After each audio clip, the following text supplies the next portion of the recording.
What's up, everyone? Welcome to a new special edition of Roll Q. You two are going to be a problem this entire episode. I can already tell. I should have separated you two from the seats. This is an HRX special edition centered around the SMITE World Championship. We've got a bunch of world champions here with us. BaRRaCCuDDa from season 1, World Finals, of course. iRaffer 2 and 3. Couldn't fit another person on here, but you've got to go for both seasons. Mike from season 4, of course, and Aror, our most recent world champion with Splice in season 5. Guys, first of all, thanks for coming in. We want to just kind of focus on how awesome the SMITE World Championship is and how much fun it is, but I imagine that no one had more fun than you guys when the winning was going on. Was winning Worlds what you expected it to be? Because I feel like these competitors spend all of their lives thinking about what it's like to win and reach that pinnacle. Did it live up to expectations? Was it different in any way? BaRRa, we can start with you. I would say it was magical because also, I don't know if you guys have that same feeling, but when you're on a team that works like that well together, it doesn't really matter what happens during the set. You kind of just know in your gut you're going to win the set. Like, it doesn't matter if someone gets picked. It doesn't matter if like someone dies in a bad way or if you have a bad team fight. It's just like, we're still going to win the set. And like, I don't think I've had that feeling since we won Worlds, because it was just like, everyone is just clicking. Mm-hmm. And just everyone works so well. And then when you win, it's like the hours and hours and hours of time that you put into this one thing, this one game, and you have all the fans there, and you win in front of them. It's just, you feel, there's no words to describe it. Like, it's insane. Aror, how about for you? Yeah, for me, I don't know. It's probably a little different for me because I invited like a bunch of my friends from back at home, and like a lot of my family came. So I had like a 25 to 30 person squad. Yeah, you had a whole posse. Yeah. So I kind of, we were all laughing. It's like I paid to win for the crowd, basically. Because I feel like the crowd kind of got turned into a Splice crowd there, just because I brought so many people with that. It kind of shifted it over. I was on the receiving end of that. But no, for me, like, honestly, I really enjoyed it a lot. But I, like, going back, I haven't watched the game. I've watched the games probably like one time back, maybe twice now. But I remember certain things about that weekend, but I don't really remember that much. Like, if I start talking to somebody about like events that took place on that day, then I'll start remembering it. Mm-hmm. But for me to like recall certain things that happened during like the days that the event was going on, I don't really remember that much. And also with the games, like if I watched the game back, I'd start remembering everything during the game. But like for me right now, like it's kind of like just all a blur. But yeah, it was great just having everybody there that I knew. And then all my friends that I met just over the course of years from SMITE also were there. And even the people that couldn't make it sent me messages. So it was cool. It was cool. Just, that was nice. And it was a great feeling, but it was weird. That's the best. It was a good weird. It was really cool though. Yeah, I can imagine it being like a, what do I do now sort of moment. You know what I mean? It wasn't like that. I mean, for me, after I won, like it kind of hit me that it doesn't really matter that I won Worlds this year. I mean, the only thing that matters now is what's going to happen next year and like what we need to do, what I need to do to win again. Sure. Okay. Yeah. And we're going to come back to that in a little bit. Yeah. I do want to talk about that. iRaffer, what was it like for you? So season 2, we put so many hours into it. It's kind of awesome how we actually achieved victory off that. Mm-hmm. It felt good, felt amazing. But then season 3, we kind of lost the passion towards it. So we did end up winning, which is good, but it was just like, it was okay. It's really bad to like put it that way. Sure. But I think it's because the first one was so amazing that it was hard to like live up to that standard again, because we put so many hours into that second Worlds, the first Worlds for us to win. And then the second Worlds was like, we should win, but something could go wrong. Right. So that was always good.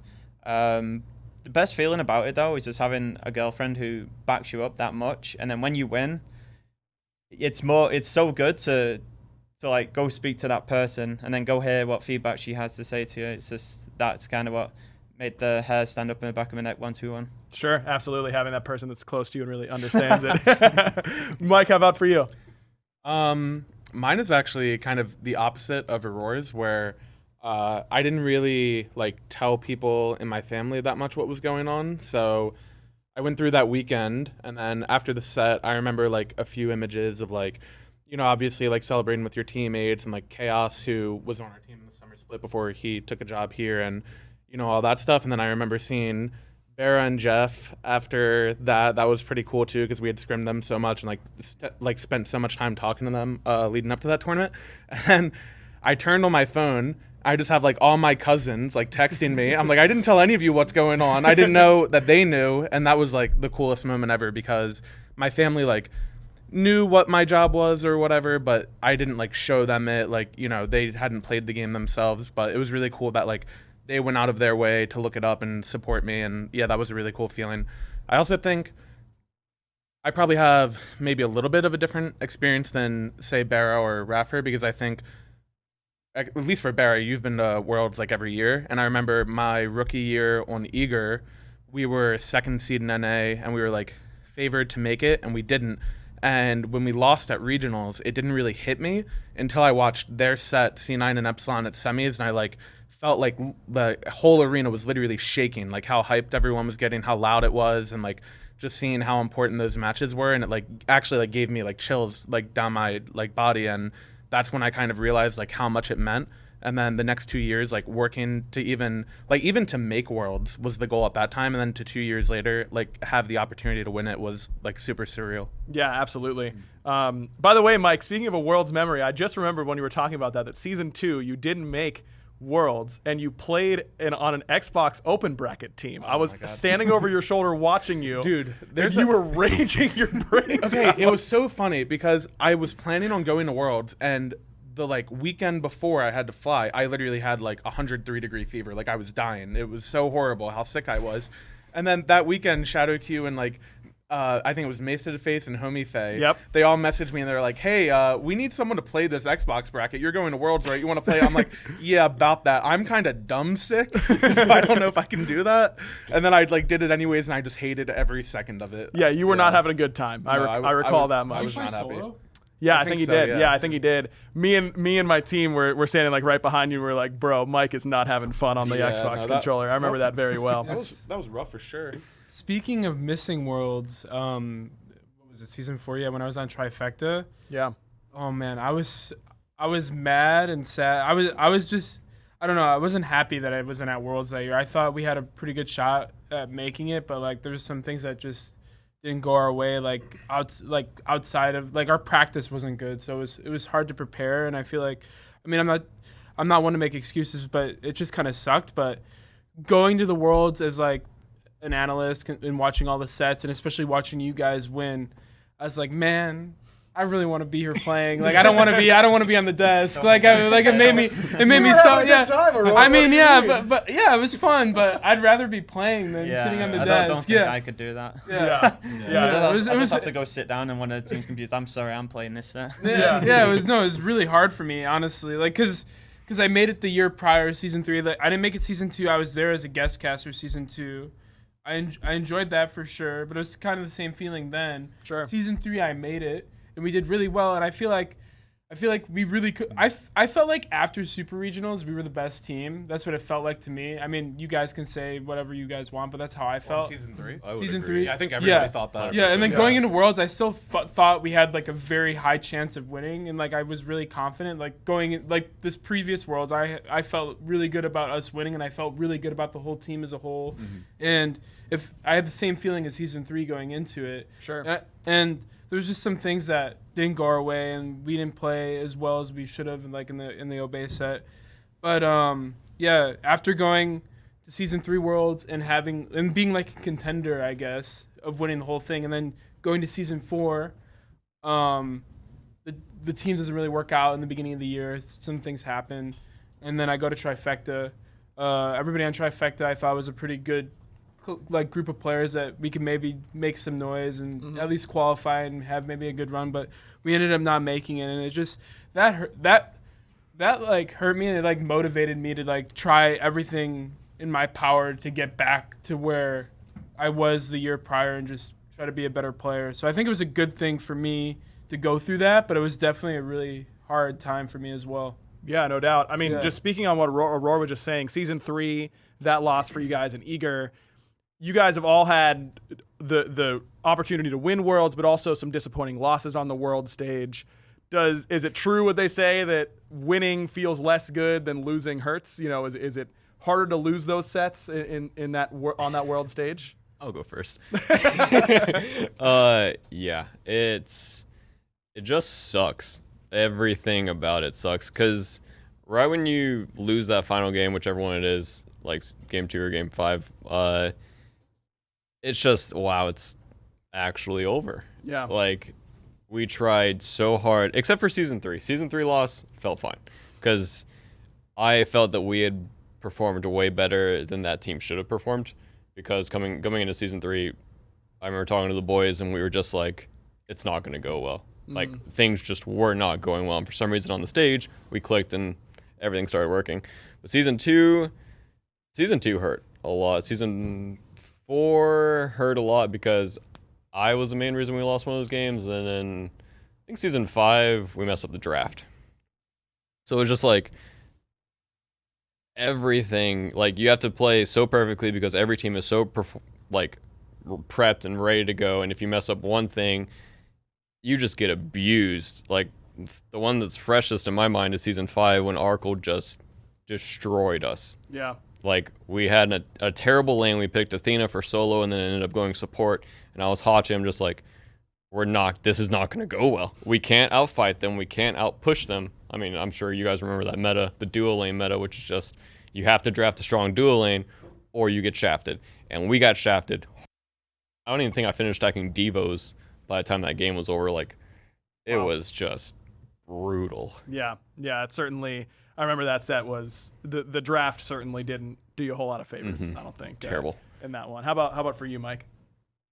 Just for like the losses in general. Yeah, like what you've had the opportunity to win and see how that feels, but you've also had some losses. I kind of cheat this question a little bit because season 3 was the first year I made it with ALG, and we had that. Like, basically 2 weeks before Gauntlet, that team was created. Like, we took me, Cyclone, and Oceans off of NV and joined Stealth and Weekend. So we went into, like, the Gauntlet, like, zero expectation, super loose, like, kind of just doing whatever we wanted to see what happened. We ended up 5-0-ing it and, like, smashing everybody. And we made Worlds. And it felt really good, but there was never, like... We tried to perform as well as we could, but there was never the expectation that we were going to go into it and like be Eager or be Energy or whatever. Like, we were obviously going to try our hardest, but for like a 1-month-old team compared to those teams, it was just kind of like a long shot. So even though it was disappointing to lose, because we lost to Energy, which were then defending champions and about to be 2-time champions, it didn't like hurt that much. I would say the loss that hurt the most was probably last year, because I felt like we had a really like strong shot to repeat. Like, we were scrimming Splice like every day, and I thought the scrims between our two teams were amazing. Like, I felt like we learned pretty much every day. Some days there'd be some bad stuff. You guys dominated us. It was like 4-50 or something. We won 4 games. They won like 50 games like in our scrims. Yeah, so like we had a pretty dominant like summer split, and then obviously what happened with Venom Baskin and trading them, and then we had a really dominant fall split. We only lost to Splice in game 3 in a best of 3, and that was our one loss to the split. And I felt like we had maybe the strongest roster, if not one of them. And I felt like we had a lot of things prepped for that tournament that we never even like got to show or got to bring out. We kind of just had a really bad game 1 versus Trifecta, and we're on the back foot, and it kind of stopped us from doing what we wanted to do. I don't think we prepped as well as we could have for them. I think like we played a game of like trying to hide stuff, which obviously is just so horrible in hindsight. So that's the one that definitely hurts the most, because I feel like also we were on the side of the bracket with I think Rival and Energy didn't have Yemen, so we had assumed Rival was going to win that. And I really wanted to play Rival again because we played them at Worlds in season 4, then we played them in spring, then we played them in summer, and I wanted to play them again. It would have been 4 lands in a row, and it would have been a nice little just rivalry between those two teams, and we didn't get to. I hate that I had to say that. But Nicely done, Mike. Nicely done. yeah, but yeah, I felt like it would have been a really good set, and I think we just kind of dropped the ball on everything. And there's, I've gone over the mistakes a little bit, but yeah, that's the only one that I'd say really, really hurt, because I felt like we had a good chance to do what Raph and his team did. Sure. Raffer, how about for you? I would say the only loss that I care about is season 1, and that's when I was a jungler. I really didn't care about that loss because I felt like that team was weak. It just weren't nice mesh together. We were just really bad. But every other loss, it just hurts so much to have a really good team, knowing you can rely on everyone and know everyone's like mechanically high enough to be there. They know the strats. When you cast a CC, you don't even have to call it because they're going to put it on top of them regardless because they trust in you. So every loss hurts equally. But the one that sticks in mind was last year in Obey when I got farmed. Got farmed by Aror so hard and the boys. Just the synergy they had, it just reminded me of us. And it was not nice to be on the receiving end of that because it's legit. Every CC, I'm in the sky, I'm dead. And teams like, should we disengage? I'm like, yeah, just disengage. And then one fight, I managed to actually survive and we won. But then, it's a bit of momentum. Then it went back to, I'm CC'd. We don't go in, we die. To get CC'd. And then it just got me thinking, was it my fault? Should I have got beads? Should I have got early Magi's? And that's when it, hits home where you really think, what if I did that? Would we have won? Sure. Can I add to that really Yeah, quick? of course. They literally conditioned me to go beads or Magi's early every single scrim, because no matter what comp they had, it was like, I tried to explain it to my team because they're like, what are you doing, you idiot?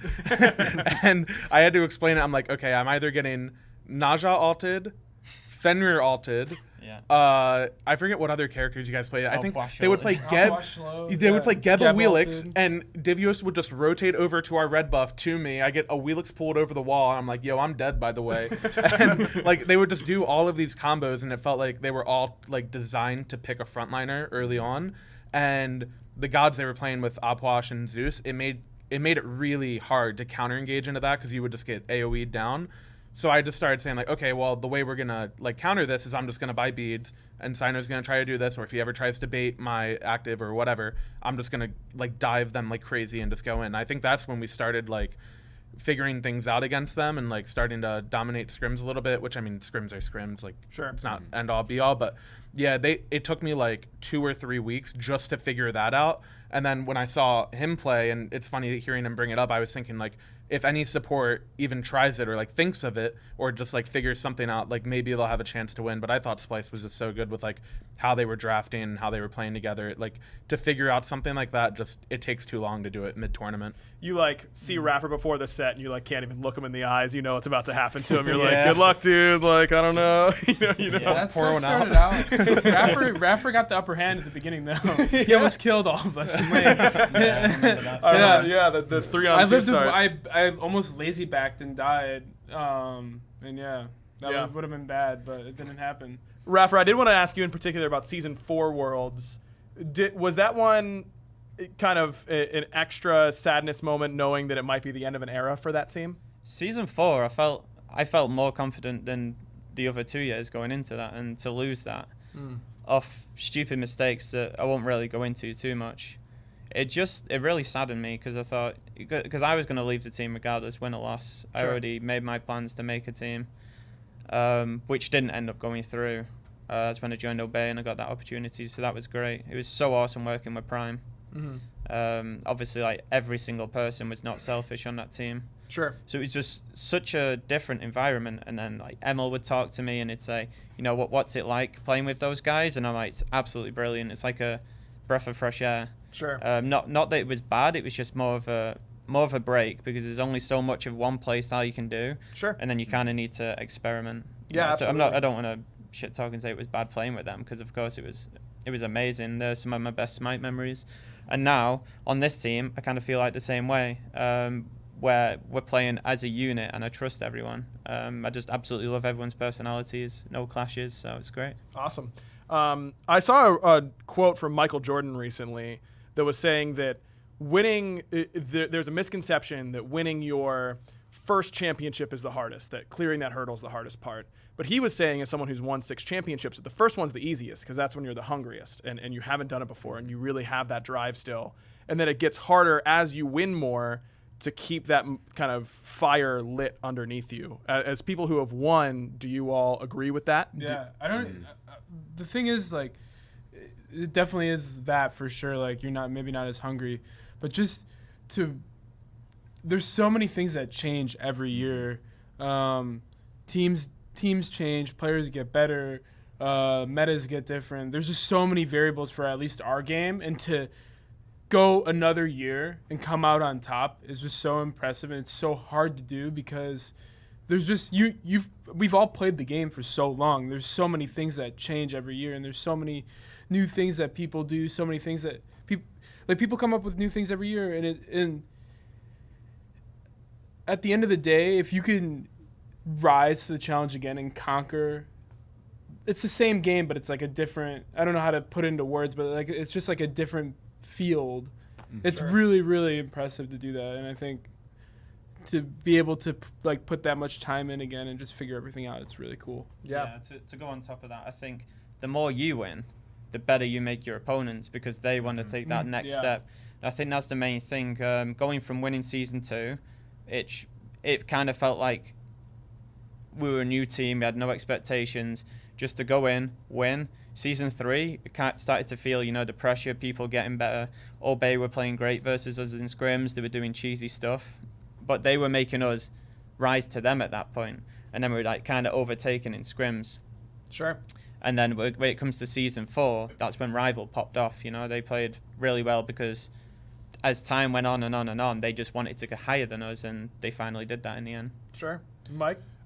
Yeah, I think Aurora actually had said this earlier where you were talking about watching back your games from last Worlds and how like you've immediately started focusing on the next year. And I was going to say, like, I remember talking to my current teammates, mainly Twig and FinoK, when, I was trying to figure stuff out team-wise this season. I remember saying to them, like, I don't even, like, a lot of times I don't even feel like I've ever won. Like, it's not something that goes through my head where I'm like, damn, like, I'm a world champion. Like, that's sick. Like, I never even think about it because I feel like, especially for us, a lot of people will say, like, Rival should have won that world, which is wrong, by the way. Like, we'll just put that out there. But, yeah, I don't know. Like, I just feel like the hardest thing to do would be proving, like, your ability to do it again. And obviously it's something that I haven't done yet. Who knows, like, if any of us ever will, except, Raph's already done it, obviously. Sure.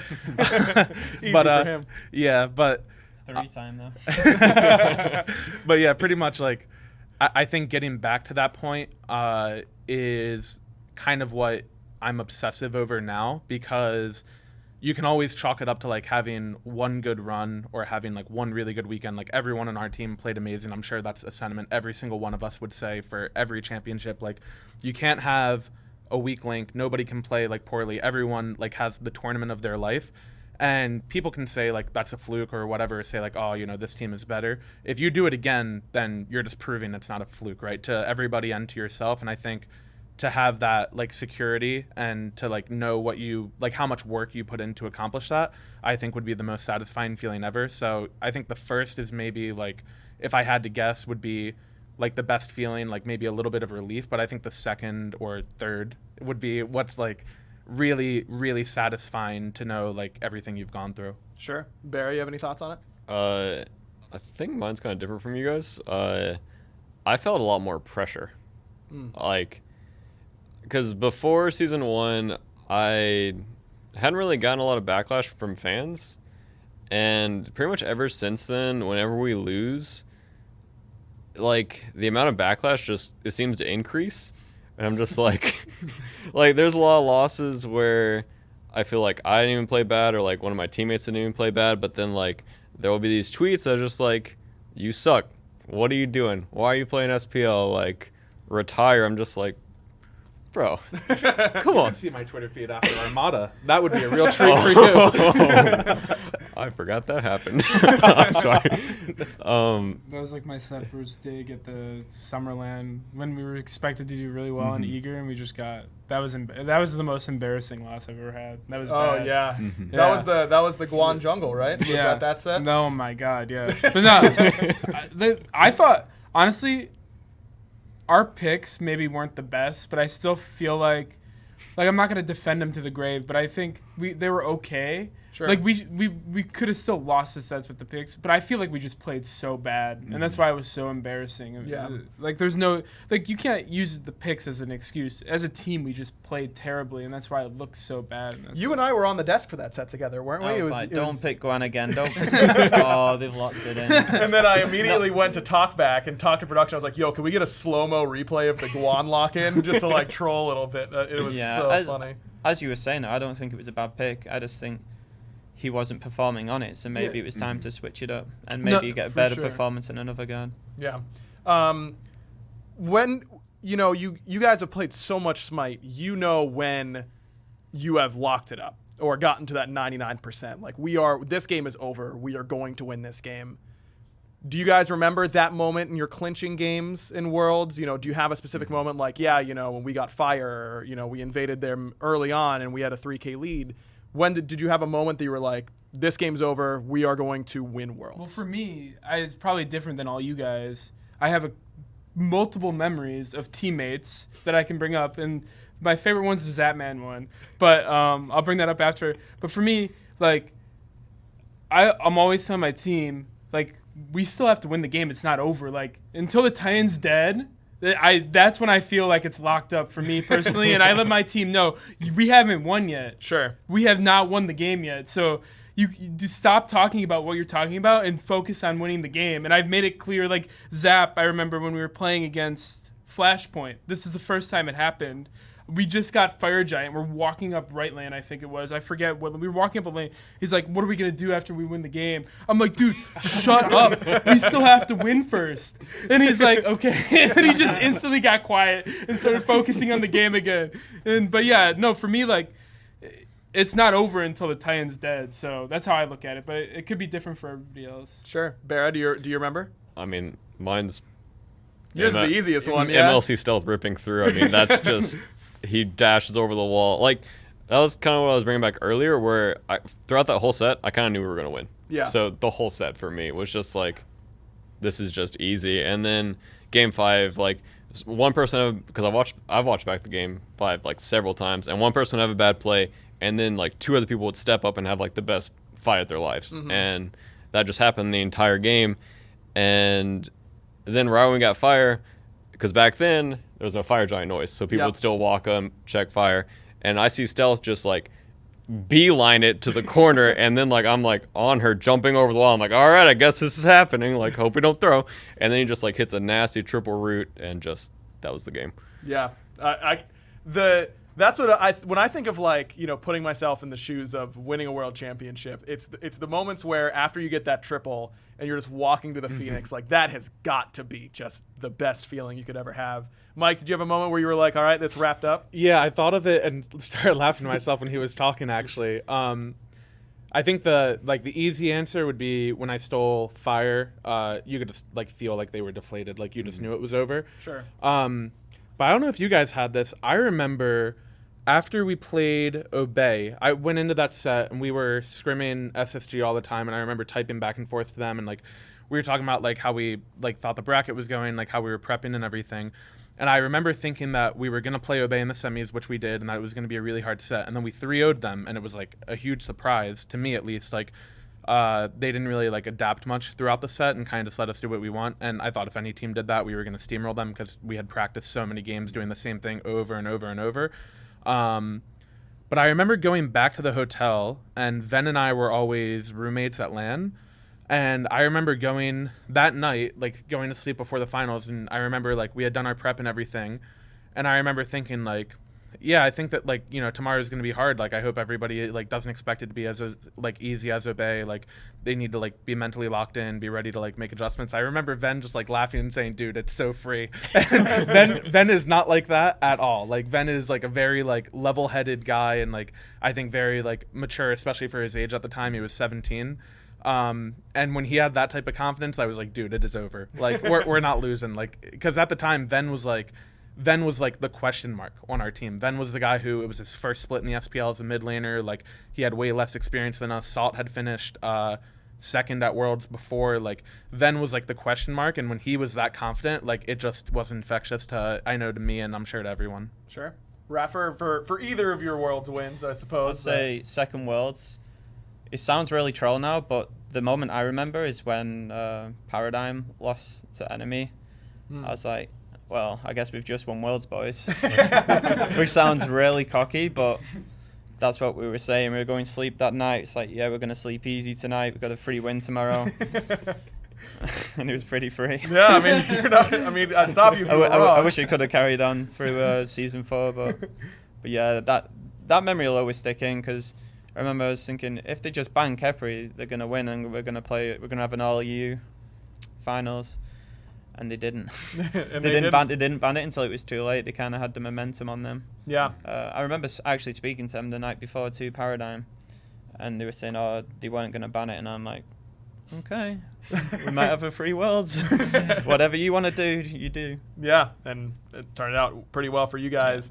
Do you remember is there a moment where, kind of on the opposite end, maybe earlier in the tournament, maybe during one of the games in the finals or something like that, that you hit a hurdle that you were worried that you might not be able to get over, or something like that, one that you were like, "Oh man, this, I don't know if we're going to be able to overcome this." BaRRa, you had a... Can I go with that one? Oh yeah, please do. I'd say the main hurdle was against you guys when I was buying Hog, and then Jeff had a shell, and he was absolutely destroying us, and I was actually scared. I was like, I'm going to have to get this shell. He's absolutely destroying us in team fights because he's so tanky and baiting absolutely everything. And it's like, well, who's going to buy it then? But I was like, definitely not me anyway. So I think that was our biggest hurdle against them. Yeah, absolutely. BaRRa? I just forgot the question. What was the question? During your Worlds run, was there a matchup or a game or a moment where you were like, "Oh man, I don't know if we're going to be able to beat this"? I think for that set, it was Ares, but I think that's kind of rung through my entire SMITE career for some reason. Yeah, you do have an Ares genesis for sure. I don't know why, but yeah, it was during that set, game 3 and 4. They picked Ares, and we just couldn't beat it. But I was still confident in the set. I was just like, "But what's happening? Why are we losing these games?" And then we just banned Ymir and Ares, and then it's a free dub. There it is. Easy for you guys. Did you scream no into the void when we buffed Ares recently, by the way? I thought of you. I really did. I was like, he's literally going to be played in 4 different roles, and all 4 of those different roles are going to kill me. And we're going to start banning Ares, and then the ban increase happened, so I was like, God bless, dude. We can just ban Ares every game and not have to worry about it. That's ideal. Aror? For me, I have a weird approach, I guess.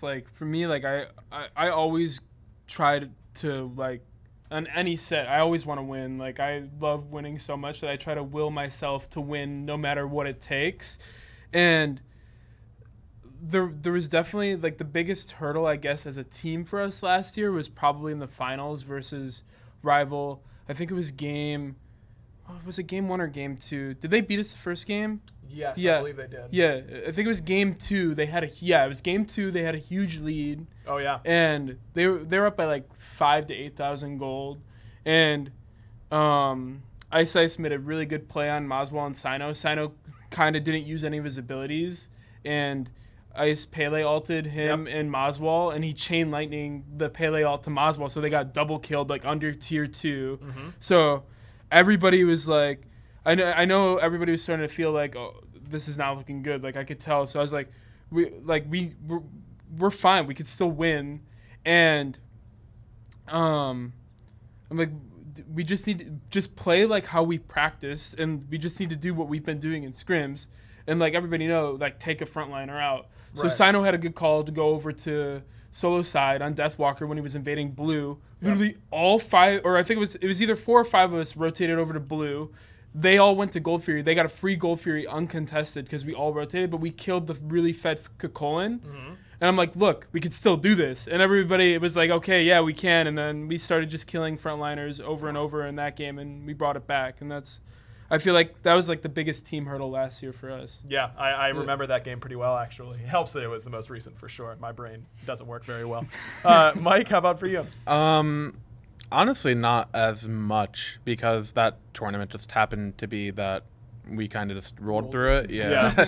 I mean, I kind of hate saying that because it sounds super arrogant, but I mean, that is kind of the reality of the situation, because I think back then, I don't feel like people were as aware as they are now of how important like your style of play in the meta is, and I don't think people were as quick to adjust, and like they saw the way that we played, and they kind of just like, I actually think the best thing that helped us that tournament, no offense, was SSG or LG at the time losing, because they were the only team starting like us with having 2 in mid, I think.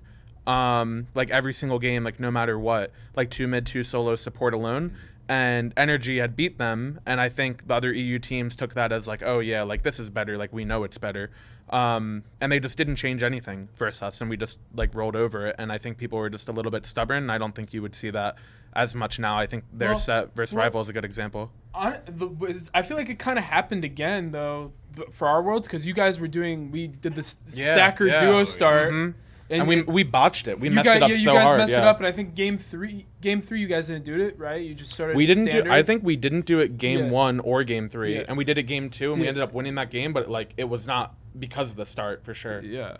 So people just were like, and then it was kind of good. Like when iRaffer wrecked us when we did that start, I was like, after we won the set, I'm like, oh my god, that's the best thing that could have happened. That he literally 1v3'd us. I was like, I'm so happy that happened, and we still came out on top, because that made it seem like what we were doing was bad.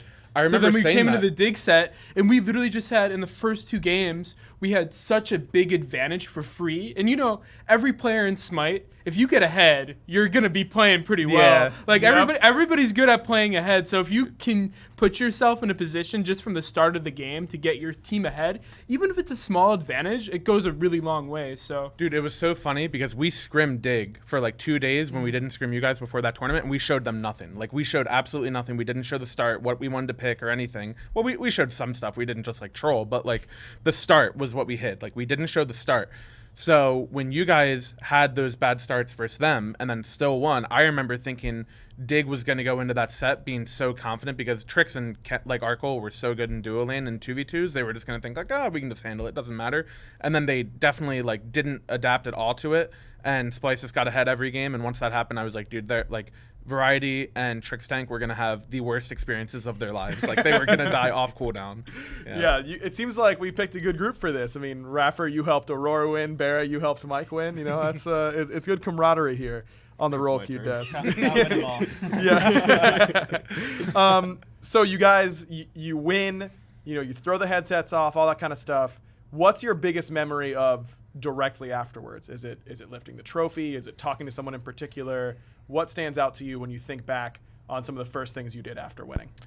For me, I thought it was really cool to just obviously spend time with your teammates and everything. I remember us all going out to dinner, and everyone from E United, the org, was there. And I still love all those guys, like all the media guys. Clerky, Burns was like our GM. I think those are like maybe the people you'd recognize from Twitter. But yeah, just like everybody was there. We all had dinner. They like, you know, just like had a like couple speeches, and like we just all talked, and it was just really nice and like really common, and just to share that experience I think was awesome. I like touched on it a little bit. I had this really funny moment with Scream afterwards where it was just the 2 of us, and Scream is not like the most, especially at this time, he's like 16 years old, so like you can imagine for someone his age, like mentally, like those emotions aren't going to sink in.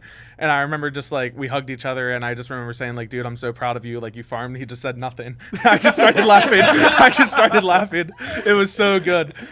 Still salty he didn't get MVP. Yeah, pretty much. And then we like went to go do like post-game interviews or something, I think, and we're walking out of the doors, and the first 2 people we see are BaRRa and Jeff just standing there. And I don't know if they like meant to be there, if they were just there, and they were like, hey, what's up, guys? But but yeah, we saw them, and that was really cool, because not only had we scrimmed them so much and like spent so much time talking to them, for me personally, getting over them was like a big hurdle in my career. When I was a rookie on Eager, we played them at COG Invitational. They went up 2-0, and then we got it to a game 5, failed the reverse sweep, did the same thing at regionals. And at that time, I felt like that set was for the best team in NA. Like whoever won that semifinal was going to be first seed from NA going into Worlds.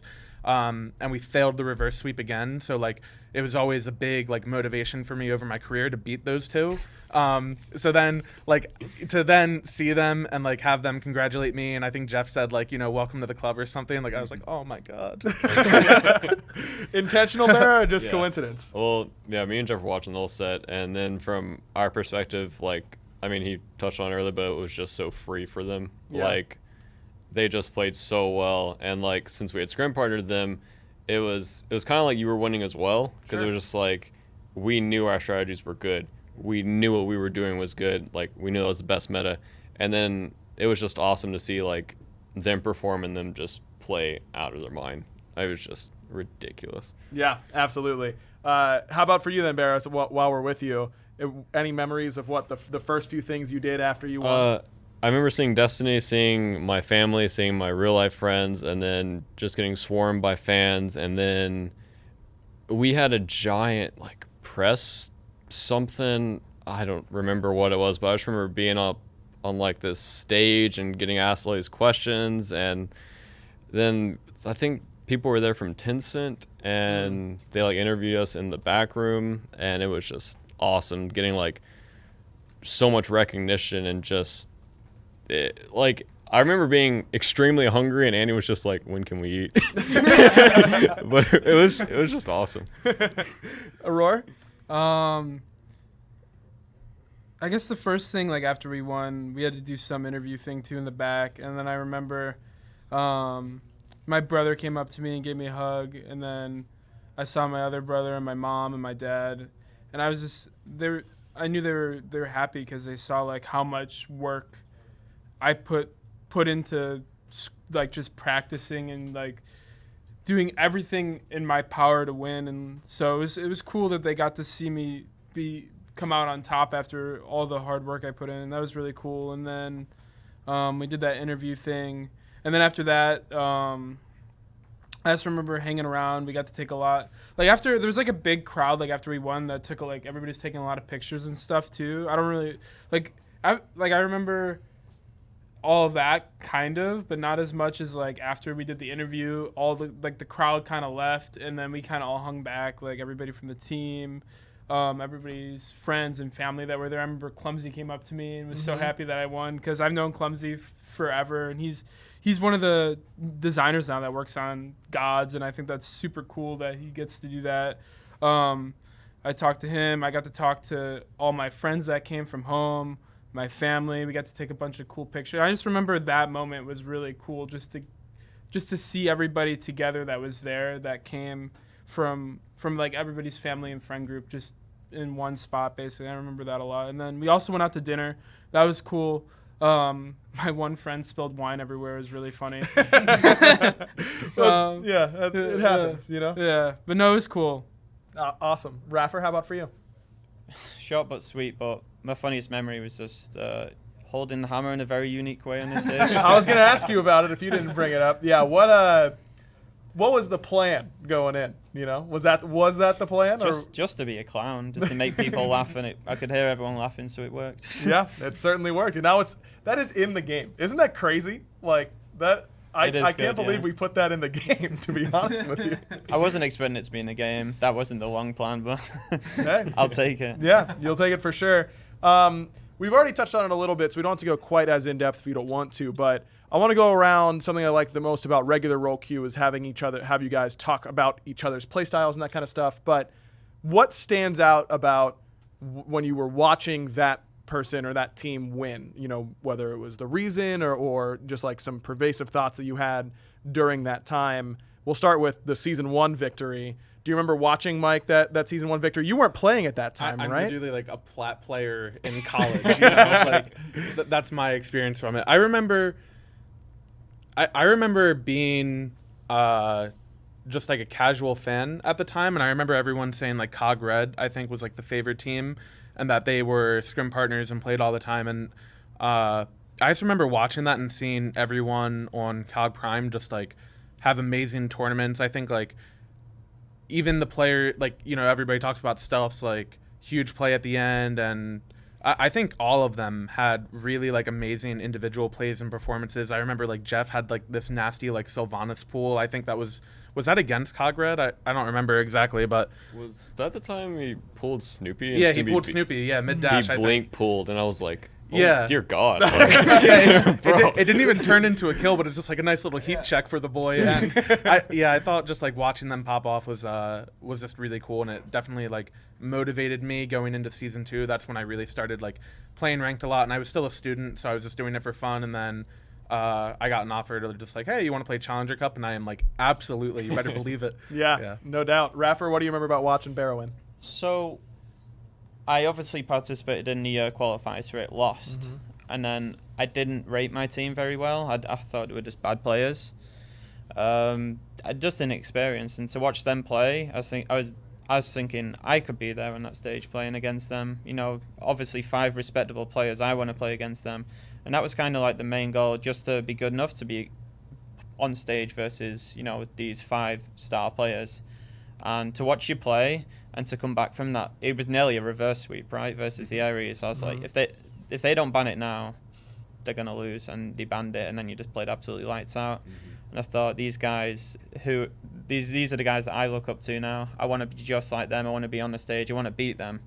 And then, luckily enough, we got you in season 2 and season 3, and they were always close matches. They were always the favorite matches for me because it was like a rivalry for myself. I just thought, I want to beat these guys. These are the guys to beat. They're both 5-game sets too, right? Yep. Yeah. So Yep. season 2 Real and 3. barn burners. Stressful games. Yeah. Both ways. Aurora, how about you? I remember watching the games. I was just watching. That was the one Worlds I didn't attend, and I was playing. I was in SPL then. I was like a fifth C team. I was on Fat Chunks, and I remember watching the games and thinking that them or COG Red was probably the best team there, just because the way they farmed the map. Like, they just had more gold and experience than every other team. Like, if you watch the games, it just felt like they would down stuff on the map a lot faster than like every other team, and just give themselves such a big advantage that way. And it just and that's probably why, maybe one of the reasons why you felt like you were never going to lose, because you were just so much higher level than everybody else. But yeah, you guys were just so far ahead of just on how to play the map, and the only reason why you guys probably lost those games was because Titan came up with a really creative strategy. Like, they were never going to beat you in a standard game for that meta, because you guys were just always going to outfarm them and just know where to be way better. So they just brought out some crazy strategy with the Ares Athena combo that made it really hard to play against. And once you guys took that away, it was just easy for you guys to win. Which is kind of funny to me, because I feel like that's kind of been like our trademark throughout my entire SMITE career, which is just like the really good team at playing standard. Yeah. And it was just like, I feel like that's been my thing regardless of the team I'm on, because we swatched so many rosters, and I feel like regardless of the team, it's just always they play really well at standard. Yeah. And then you. Go on. No, we'll wait. All right, fair enough. It makes sense to me to go in sequential order so we can go over Raf's second and third year victories all at once. It's just easier that way. BaRRa, we'll start with you. Obviously, you guys had big showdowns with them in both of those 2 years. You can touch on those if you want, or just talk about watching them win the finals. What are some of the things that stand out to you about those runs? In my opinion, season 2, they won when they beat us. And I think that was the real finals. Sure. I hate saying that because it sounds so cringy and like... It's true, though. Yeah. Yeah, you're not going to find an argument here. I think Paradigm would have been a good finals as well. 100%. But just playing against... I guess I'll just go from playing against them. Sure. It just felt like adapting was just doing everything. And it felt like everyone else was doing everything, but from my perspective, like in the hunter role, he would just put on a show. He had all the room he wanted. Like, he could just do anything he wanted. I agree with that. And it was just it kind of felt like we felt like we could kind of win, but there was just like that extra oomph that just wasn't there and that he was just bringing. Because I remember just dying to his Fenrir over and over and over. I was just like, what can we do to beat this? Yeah. Because I think like Shablanc was mid at the time, and I'm just like, I cannot play into this guy. Yeah. Like, I would just die. And that's what, like, kind of remember playing at season 2 and 3. It was just kind of just how well they played as a team at adapting the star. Yeah. Creating a lot of space for him, for sure. Aror, how about for you? When you were watching Raffer's Dynasty win back-to-back Worlds, what are some of the things that stand out? Yeah, for me, I don't know if you remember Raffer, but at the beginning of the year for you guys, like, remember when I was like kind of like analyst coach or whatever for you guys? Yeah, I remember. So, I was really good friends with Emilito. Like, we used to Was just that season 2? Season 2, yeah. So it was never anything official. Like, no one ever said anything public about it because it never came to fruition because I ended up joining Eager or whatever because they needed a support. So that's why I ended up leaving them. I probably would have not honestly done it if I didn't find a spot with players that I thought were good enough to play. Because, but me and Emilito used to just troll around in ranks. So I used to talk and we just used to queue all the time and stuff. So he's like, hey, do you want to do this? We don't have anybody. I'm like, sure, why not? Because, like, I didn't have a team. I was telling him I just can't find a team that I feel like is that good, like, where I feel like I couldn't find a team where I feel like I wanted to, that felt like they could do better and do better than what I did last year because I wanted to just improve what I did last year, and it felt like I had to start over again, and it didn't feel like there was players I could grab that would suit that for me. So, Sure. it was really cool watching you guys screaming at the beginning of the year because every game I watched, I remember, it felt like, I don't know if it changed after I left, but it just felt like you guys were on the same page with a lot of things, like, right away. Like, your communication between each other was just so much better than, like, any of the teams that I had been on in the past previously. And even, like, after that, like, the communication when I joined Eager, like, it was not even close to your guys' communication. So it just felt like you guys clicked really well in the communication sense. So, going in, I just remember watching you guys over the year. You got banned for the first split, right? Or was it the second split? Yeah, we would have made it to LAN. You guys would have made it to LAN. I think you guys probably would have done really well. We had one set left. And then Yeah. Because I remember Emilito messaged, he's like, can you play somehow? Like, we need a support. Like, but I'm like, no, I'm locked because I play with Eager. Yeah, he wanted me to play, but because that's when I left Eager because that was like right. that was like a bunch of that was, and then Mike took over, but that was like a bunch of confusing stuff. But I remember Emilito asked me, and he's like, "Can you just play this set until he gets unbanned?" I'm like, "I can't." So I remember watching that you guys didn't make LAN then, and I'm curious, how did you guys feel after you didn't make LAN? Was that like something? Did that like motivate you guys to do better? We weren't bothered really. You weren't bothered by it. It was just like whatever, another day. It's whatever. It's one LAN. Like, we're gonna win worlds anyway. Yeah, exactly. That's usually the mentality. So no, yeah, you guys. It just seemed like you were just, as long as you guys like learned how to play like the map from my perspective of watching at the beginning of the year, it just felt like you guys were on the same page like really fast, and it just worked out for you guys really well. Yeah, just communication came naturally. Like everyone knew their own roles. Everyone passed the information that needed to be passed along. So it was just easy. Yeah, turned out to be pretty okay by my estimation. Mike, when you were watching those season 2, season 3 days, what were you thinking? Yeah, from my perspective, I touched on a little bit about how big of a motivation watching those teams were, mainly Cloud9 and then Epsilon Energy.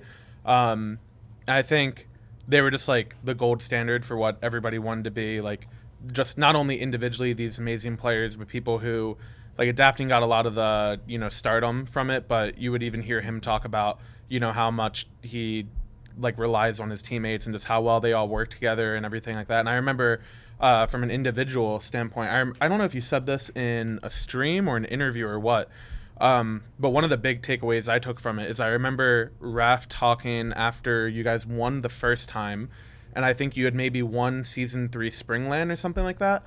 I remember it was like an interview or a stream or something, you had said, like, you finally feel like you're holding your own as a support, and, like, you really felt like you were, like, understanding the role and, like, knowing how to play it. And I was thinking, like... It's definitely Season 3, remember that? Yeah, and I was thinking, like, that is the most insane thing I've ever heard for someone who, like, created this team to win Worlds, to, like, be, one of the leaders on the team, to then also say that you just now are like recently feeling like you're holding your own, like that just shows like the mindset that he has and like why you're like so successful as you have been throughout the years. Like there's a reason that the players who win are winning, and like to hear his mindset I thought was incredible. Yeah. So, Yeah, to touch on that, it's kind of like you're not going to improve. In like, say if I get carried one Worlds, say pure instance, and then I just stay the same, you're never going to improve. You know, when these teams get ahead of you, you're just going to go, well, I won Worlds, so I'll be fine. I'll still win. But Definitely, it's about getting better. Yeah, no doubt about it. For sure. Then the passing of the torch. You guys don't win season 4. It's this guy right here. That was the first time in 3 years someone besides you had won. What were you thinking when you watched them win? I was annoyed because I wanted to play against them. I was like, why? I was gonna say before he even went to you, I was annoyed because I wanted to play them because everybody went into that tournament wanting to play Energy. People like you wanted to be the team that dethroned, which I would still say is the greatest team to ever touch the game. Like you wanted to be the one to beat them, and we didn't get the chance, and that pissed me off so much. Going back even to season 3, when you guys won the first time, I felt like we should have played you guys in the finals too when we lost to Obey. So it's just I wanted to play you guys as well. I remember everybody was joking about it. I never took any of it to heart, but I remember there's a lot of joke like it's gonna be Eager Energy finals for sure, or Eager. You were Energy. They were Energy. Yeah, then, yeah. Energy finals. Yeah, No, yeah. I remember you guys playing really well. Yeah. And I was thinking, this is going to be interesting if it's us. But I was pretty certain Obey were going to win just because of the stuff they did in scrims. Yeah, I don't think anyone else without that knowledge was prepared yeah, for that. but in regards to your team, it's just you guys were crazy good. The person who stood out the most was Benji. Like he was absolutely popping. I was like, they probably would. I really wanted to play just to see how we'd play against us because he was nuts. But you guys obviously earned that. You guys were sick. Benji put. I just wanted to add. Benji put like a mark into everybody's head. That's a soul laner that like Kakola is the best character in the game. It was so funny. Everybody's running around playing Kakola on every team the next year. But no, you can finish what you're saying. I kind of interrupted you, but I finished. Okay, but no, that was just funny to me because like everybody after that Worlds and every team's like, okay, Kakola first pick, Kakola first pick. It was so funny. It was so funny to us to be the team who did it because after that, Kakolan got like super nerfed, like 3 or 4 nerfs. And I remember we were watching like Deathwalker's stream and whoever before Worlds, and he was like playing Erlang and Osiris and Bologna, not a single game of Kakolan. And like you would hear him talk about it, and he's like, oh yeah, like I think these gods have good matchups in Kakolan. And we were like, ooh, baby, we are liking this. And then after that tournament, everyone in EU was first picking it. You guys were playing it support, I think. Yeah. Like Everybody everybody was they picking it. were. I'm like, what is going on, dude? It was so funny. Me and Divios, I remember were laughing. He's like, okay, everybody's going to play Kakolan here, Kakolan there. Let's pick Kakolan again. And we were just watching all the SPL games. Kakolan first ban, Kakolan first pick, Kakolan second ban, Kakolan third pick. Like, it was just Kakolan every game, and it was just so funny. No, I do remember that like supports playing Kakola, and I was like, all right, if that's It actually was good because of the way dual lane changed, but it was just funny from our perspective to see teams who like at the height of like how OP he was to ignore him completely, and then afterwards like, bro, we gotta play this. It was just so funny. I feel like that's like the one god like in the history of Smite that like everybody was like, oh my god, I have to play that. Like it just seemed like that. Like there hasn't been any other character from like a Worlds, in my opinion, Yeah, I agree. that isn't Kakolan that like everybody's like, okay, I have to pick Kakolan. Everybody was talking about like Kakolan is so annoying, Kakolan's so OP. Bologna and Xingqiang. Xing too, yeah. Xingqiang's a good one. Xing, that's fair. They were, but I feel like the Kakolan thing like transferred to the next year and like into the competitive scene as well. But I think like Xingqiang and Bologna got played a ton. But Bologna was like a problem, I feel like, for the entire year, and it wasn't just one player. That was like the big thing, and multiple players also played Xingqiang. So like Baskin, I remember played some Xingqiang. I remember Divios when Bologna was crazy, literally played it the entire year. And then, Mega played it a ton. yeah, Mega played it a ton. But I feel like the reason why I'm talking about Kakolan so much is just so funny. No one else played it except Benji, and then everybody's like, Kakolan time. And that's Thanks to you, I had like 2 months of Fenrir support right after Worlds last year. It wasn't like a lot of people were playing it, so that's why you That's true. I you guess a can't lot of people. compare like Fenrir support. Like I obviously played it a ton, but there was like Mike played it, Cherry played it. There was like a lot of people Neil was that playing it Neil too, I played think. it. Yeah, Yeah. there's a Tricks played it too. Yeah. the Tricks played it. There wasn't. It was just. It's so funny just thinking back to the United Worlds because Benji was the only Kakolin. guy. Kakolin. That's what I think about when I think of that world. It was all the Benji show. How about for you, BaRRa? What do you think of? I think because we scrimmed them so much, they were really good at I would say like a 2-1-2 team fight, which sounds weird, but like Scream Benji destroying, Mike doing like whatever he can in his little circle, and the backline working so well together. And I feel like whenever we watch them play, I mean, obviously Benji was just destroying everyone, but it was just PBM facilitating everything on the inside, Scream running around their backline doing whatever he wants, and then Vin and Panda just working insanely well together. Yeah, and I think that's fair. it was just a treat to watch because, like we touched on earlier, it was like when they won, we won. Sure. Like it felt awesome. The boys all winning together. All right, how about for Aurora's win last year, Mike? What were some of the things that stood out to you during that run? Yeah, so I definitely got a lot for that one. Yeah, I thought it was really interesting because I don't know if you guys would share this perspective, but I know among the NA players, when we made that trade with Baskin and Ven, I think I don't know how you guys felt. In the long run, I felt like it would be evened out a little bit, and like once Ven got synergy with them, I think he's like that type of player. But I basically went into it thinking like we're going to be first seed again, and thinking like we were going to be first in NA and like go into Worlds with that. And everyone was talking about Splice because you guys had a really good summer split. I think they beat you guys one set, maybe like traded 1-1 or something. I think we played. Did we play Own that set? Do you remember that set? I want to say we played like Own Jungle We or beat something. you guys the first set, and then I think you guys beat us the second set. Yeah, I just Yeah, remember that's them right. going. You guys went from literally like 1-9 to like We third missed- seed, I think. We missed the land by one Yeah. set. I remember, and we lost to you guys, and you guys got the spot in the last week. I remember. Yeah, so the Yeah. reason I brought that up was because we felt like we were going to be a top 2 seed, which auto-qualified to Worlds at the time, and we didn't know who that second team was going to be because I thought they might get off to a slow start just like with the way their players work because I knew how Ven worked, obviously, and like it would take time to get synergy there.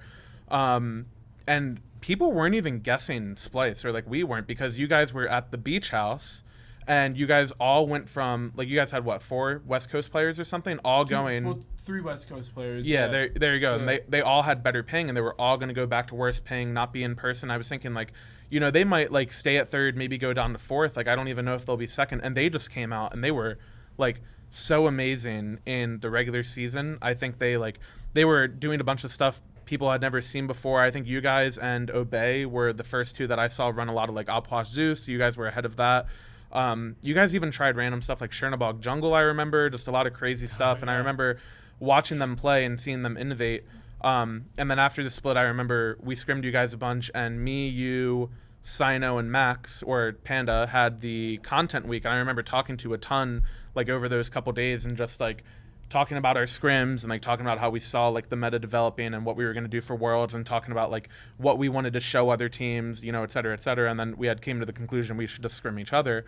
And just seeing how they developed as a team strategically, I thought was really impressive because you could just tell that they had a lot of smart players who were selfless. And I would say, like, even when we were, you know, at our peak, and I think you could, like, maybe all 3 of the rest of us could say this, you would always have a player who was really, like, stuck on wanting to play a certain way because they knew it worked. Like, there was a ton of history that showed it. And I didn't feel like that applied to them. Like, they had games where Cyclone would carry. They had games where Divios would, like, be 3 levels down and not care. He would, like, Athena alt over off cooldown. He would play Geb and just, you know, take, like, whatever the enemy team, like, gave to him in the lane. He would just sit under tower. And I just thought, like, that was the first, like, truly, like, selfless team that I ever saw play. And I thought the way they played around each other was super impressive. And there was, like, so many little nuances to how they play the game. Like, you could boil it down to, like, oh, Sino's, like, alting a tank and they're killing them and, like, that's it. But, like, even the small things, like, you guys didn't even figure out Geb solo, I think, until, like, the weekend before the tournament. Like, people were saying how that was, like, such an OP pick. Like, they were doing that in response to something we were doing, and, like, they hadn't figured that out for the longest time. It was, like, 2 or 3 days before. It was funny because Maswa was like, just play Geb solo. He kept joking about it for like a month straight. And Divya was like, okay, whatever, I'm gonna play it one game. And then he ended up playing it, and against what you guys were doing, it worked really well. Yeah, because he would be at every single red buff Uh-huh. without using a TP. And at the time, the way we were playing with the 3-man start was to control that jungle. And the only 2 soul laners that could make an impact at the time were, well, before Geb, it was only one. It was Athena. And Divius would ult over. And if he did that, Benji would just get fed out of his mind. He would take everything. And Geb was the exception because Divius would just start like rotating over for free, not having to use a TP or an ult or anything. And we eventually got conditioned to the point where like we can't even go for this red buff because he's sitting in mid, and it like completely countered everything. And once they did that, I was like, dude, if they do this versus like any other team, like it's going to be so hard to like figure out all these moving pieces. So I felt like strategically, even though our 3 teams, I'm sure, felt like we were ahead of our time or ahead of the meta, I think they were the best example of a team that had every single nuance so nailed down that whatever you would think of mid set to respond, it wasn't going to work. Well, I feel like every team did this a little bit before, but I feel like what we did, what I'm about to say is like we probably did it the best out of all the teams. We played in a system. Everybody knew what their part was in the system, and we built the system off of giving the jungler all the farm in the early game. Right. So we would every lane was designed. Everything that we did was designed to make the game come quick to the jungler so he can get around the map fast and not have to worry about touching any of the lanes and get a ton of farm and then come in and get everybody else caught back up into the game. And that's basically how we played. So if you look at every set, especially against Rival in the finals, all our players, except Sino, is 3 levels, 4 levels higher than everybody else. Everybody else in our team is 2 to 4 levels down on the opposing players. But we knew with how like we were playing, we knew it was fine as long as we stuck to what we were gonna do. Like I would play characters that would require not as much farm to do certain things. So like Fenrir, for example, if you just ult the front line, like you don't need farm to press your 5. Yeah. So the way we would play was we all had our role that we wanted to do, and we had multiple characters to perform that basically. And just being able to play that way, and also like with the start as well at Worlds in particular, we knew that if we had a little bit of advantage and we stuck to the style that we would play, even if we got behind, we knew that we could still win because we knew what we were doing was so good that it's so hard to play against. Yeah. So, yeah. Absolutely. Raffer, what did you see from the Splice Boys last year? Exactly the same as PBM. Like, you see 5 people who are selfless. They don't care if they go behind, and you just CC the front line. Even if you're behind, you're just absolutely destroying us. And I felt like you did what we did, but then upgraded it. And it's to the level where we just didn't know what to do. Try playing aggressive versus it. Front line gets CC, dies, and then it makes people hesitate. And I think the time they're hesitating, this Geb's already rolled around, comes from mid camps, rolls back, and he's not even doing them. He's just applying pressure there to the free.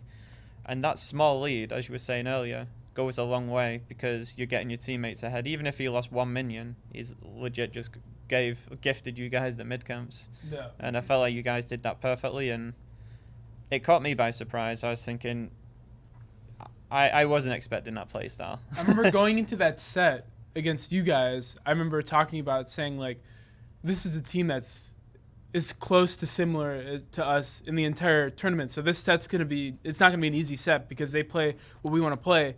And what we did is we didn't let you guys have Outwash or Zeus, but you guys let us have it. I think in one of the, I can't remember how many games. I think Moswell got Outwash in both games. Yeah. I think. Yeah. But we banned Zeus so you guys couldn't have it.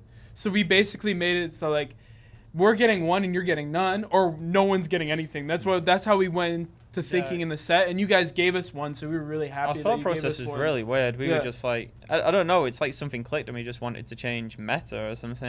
I don't know. Not sure what happened, but it was a bit of a weird one to go to Worlds because we wasn't sure if we were even going to play with Prime.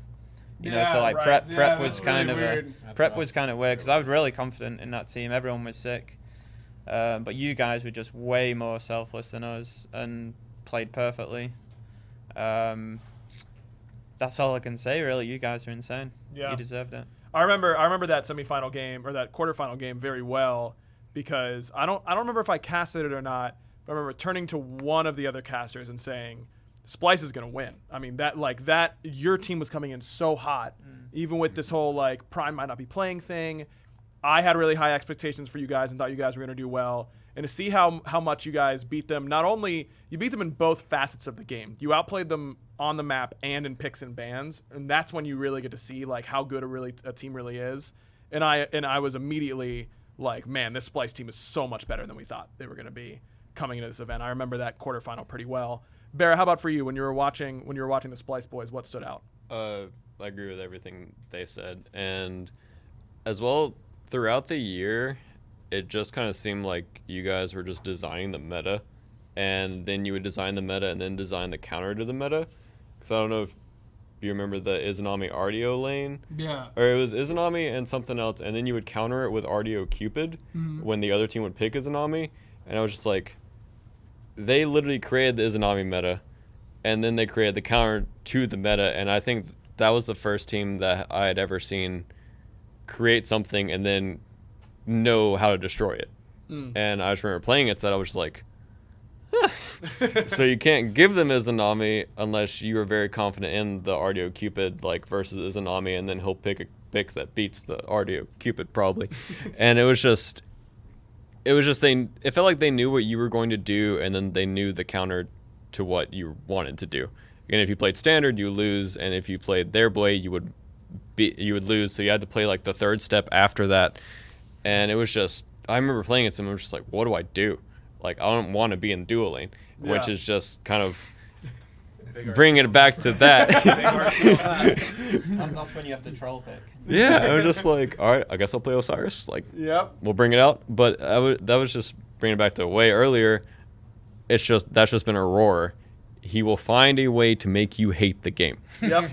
And season 3, they designed that whole meta. Like, we scrimmed that meta so much. It was 30 seconds in the game, restart, and your team would pick the better active or the better god that you could 5th pick or whatever, and then you would restart, and then it would just re-roll and re-roll and re-roll. I'm just like, why did he do this? Like, standard Smite's so much fun, and now we're just having all these nonsense happening. And then I feel like you kind of slowed it down over the years, but now like invading is literally meta. Literally, you start at the jungler's speed, and that's the game. And it's just like, to see the way that Smite's adapted, and I think that's a big factor due to you and how you play this. Like, the game for everyone else starts when the minions start, or when the minions meet. But the game for you starts literally right when you load into the game.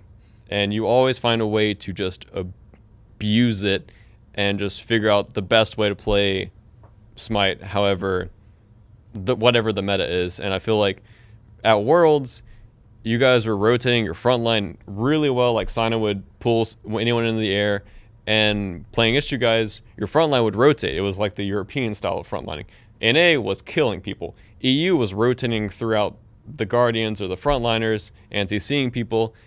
And then it was amazing to watch, because it was just, how do they work that well together? Yeah.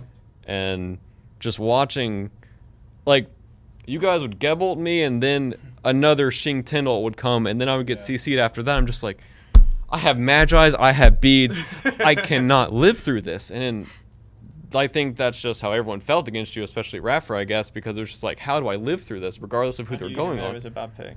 I called it as well. I called it, but I have a question, if that's okay. Yeah, go for it. I thought about this a little bit earlier, because I think if someone was talking about the previous seasons, and there's been a lot of talk lately, obviously, and we don't have to get into all of that about the current meta, but Sure.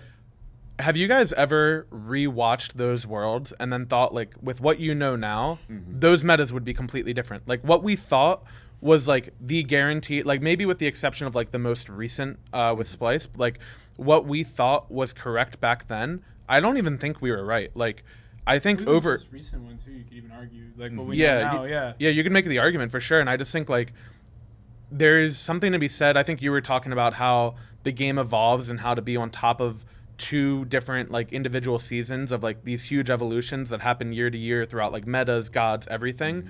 I think like there's something to be said to that about players as well. And I think every player brings something unique. Like Raffer and me and Aror all play the same role. We don't play the same way at all. Like there's overlap, sure. Like there's gods we pick, there's things we do, but I think players like push the game a certain way, and I think to see like how that's transformed over the years, I think that's like one of the most impressive things to me.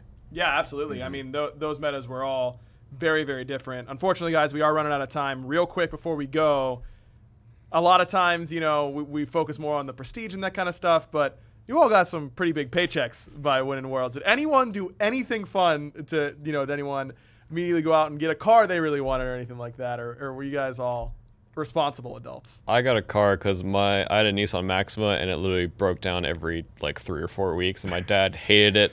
So after going to Worlds, I was really basing the car that I would get off of how I placed in Worlds. And then I won Worlds, so I got a new Subaru Outback, and that was like just seeing how happy my family was, because we grew up, my mom didn't work, my dad was a UPS driver, and just seeing how happy they were that I could like just get a new car and not have to worry about it. And then a few years later, down payment on a house, and then the rest is just stocks for me. Yeah.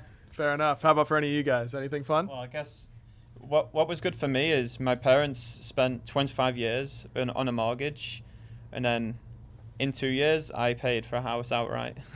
Holy. I guess winning back-to-back Worlds will do that for you. Bought a house, and I bought it cheap too, so I kind of made it into a project, and I renovated it, got it really popping, so it's good now. And you look at it and say, this is the work I put into it. Yeah. That's awesome. Absolutely. You guys, anything fun? I bought some stocks. Mine's more recent, so Sure. I'll probably look to invest more of it, but Into Magic cards, right?